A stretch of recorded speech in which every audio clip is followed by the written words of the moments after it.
किसी ने सच ही कहा है, गरीब परिवार में जन्म लेना कोई बहुत बड़ा पाप नहीं होता, बल्कि गरीब रहकर के ही पूरा जीवन बिता देना सबसे बड़ा पाप होता है। नमस्कार, मैं अभिषेक सिंह आज आप लोगों के बीच एक छोटी सी कहानी लेकर के आया हूं। यह कहानी दो लड़कों की कहानी है और ये जो दो लड़के रहते हैं, दोनों एक ही स्कूल में, एक ही क्लास में, एक ही बेंच पे बैठ करके पढ़ाई करते हैं। एक लड़का जिसके पिता किसान थे और एक लड़का जिसके पिता उद्योगपति थे। दोनों लड़के पढ़ने में बहुत ही अच्छे थे। बचपन से ही वो एक साथ पढ़ाई करते थे, एक ही बेंच पे, एक ही क्लास में पढ़ाई करते थे, एक ही बेंच पे। समय बीतता गया, दोनों बच्चे पढ़ाई करते गए। दोनों बच्चे पढ़ाई में बहुत ही अच्छे थे, एक साथ पढ़ाई करते और एक साथ घर जाते, एक साथ खेलते, सब कुछ प्रक्रिया चलती रहती, बीत रही थी इसी तरह से। किसान का बेटा आर्थिक रूप से कमजोर, उद्योगपति का लड़का आर्थिक रूप से मजबूत। समय बीतता गया, जैसे जैसे उनकी उम्र बढ़ती गई, 9th स्टैंडर्ड, 12th, 10th सब उन्होंने पास कर लिया। जैसे उन्होंने कॉलेज लाइफ की शुरुआत की, जो किसान का बेटा था वो आर्थिक रूप से कमजोर होने की वजह से वो उस माहौल में नहीं ढल पा रहा था जिस माहौल में उद्योगपति का लड़का रहना पसंद करता था। धीरे धीरे उन लोगों के बीच की जो ये गरीबी और अमीरी की जो दीवार थी, उन दोनों के बीच में एक दीवार बन जाती है। दोनों एक साथ समय नहीं बिता पाते हैं, उन दोनों का रास्ता अलग हो जाता है। किसान अपने बेटे की पढ़ाई के लिए दिन रात खेतों में मेहनत करके, पूंजी जुटा करके उसके स्कूल की फीस भरता है, उसके कॉलेज की फीस भरता है, उसकी पढ़ाई कराता है।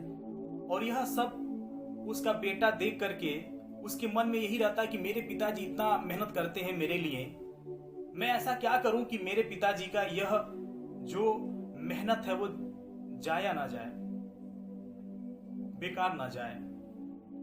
किसान का लड़का मेहनत करने लगा, पढ़ाई करने लगा।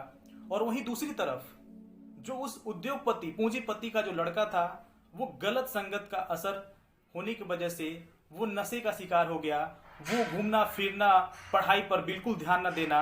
वह यह सोचता कि मेरे पिताजी के पास इतना पूंजी है, इतना पैसा ही है, मुझे नौकरी करने की क्या जरूरत, मुझे कुछ पाने की क्या जरूरत। दोनों लड़के अपने जगह पर अपना अपना काम कर रहे थे। समय बीतता गया, उनकी कॉलेज की पढ़ाई समाप्त होती है और दोनों लड़के अपने अपने रास्ते पर अलग अलग मार्ग को चुनते हैं। पूंजीपति का लड़का अपने पिता का व्यवसाय, पिता का अपना कारोबार संभालता है, और वहीं दूसरी तरफ जो किसान का बेटा था, अपने मेहनत, अपने पढ़ाई और अपने पराक्रम के बल पर यूपीएससी यानी आईएएस का परीक्षा पास करके डिस्ट्रिक्ट कलेक्टर बन जाता है। वहीं दूसरी तरफ पूंजीपति का जो लड़का था, उसको कारोबार में बहुत ही बड़ा नुकसान होता है, जिसके वजह से उसका सारा का सारा पूंजी, सारा का सारा जो उसका आर्थिक साम्राज्य खड़ा था, वो सब का सब धराशाही हो जाता है, वो सड़क पर आ जाता है। लेकिन वहीं दूसरी तरफ जो किसान का लड़का था, जो मेहनत करके अपने बल पर जो वो आईएएस का पोस्ट उसने पाया होता है, उसमें वो खुशी खुशी अपने पिता के साथ अपना जीवन व्यतीत करता है।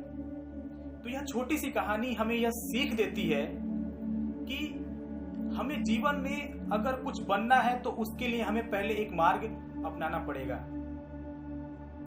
हम अपने माता पिता को देखें, हमारे पिता क्या करते हैं, कैसे क्या करके हमारी पढ़ाई के लिए सारे इंतजाम करते हैं। रिक्शा चला करके, ऑटो चला करके, फल बेच करके, सब्जियां बेच करके, दुकान चला करके, खेतों में मेहनत करके वो हमारे फीस को भरते हैं। और हमारा कर्तव्य यह बनता है कि हम उनके इस मेहनत को खराब ना होने दें।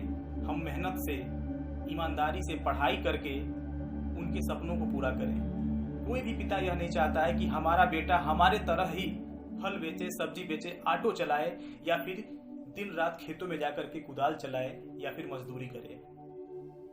क्योंकि एक पिता यह कभी नहीं चाहेगा कि हमारा बेटा ये सब करे, और इसीलिए वह दिन रात परिश्रम करके हमारे लिए पैसा जुटाता है, अपनी आवश्यकताओं को मार करके हमारे लिए वो हमारे सभी सुख सुविधाओं का इंतजाम करता है कि मेरा बेटा पढ़ लिख करके एक दिन बड़ा आदमी बनेगा और हमारे जैसा जीवन व्यतीत नहीं करेगा।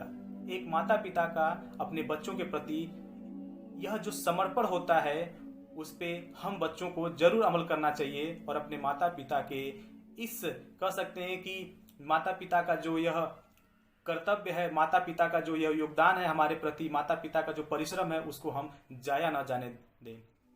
आशा करता हूँ कि आपको मेरी यह बात समझ आई होगी, आपको यह स्टोरी अच्छी लगी होगी। अगर यह स्टोरी अच्छी लगी तो लाइक, शेयर और सब्सक्राइब करना ना भूलें। नमस्कार।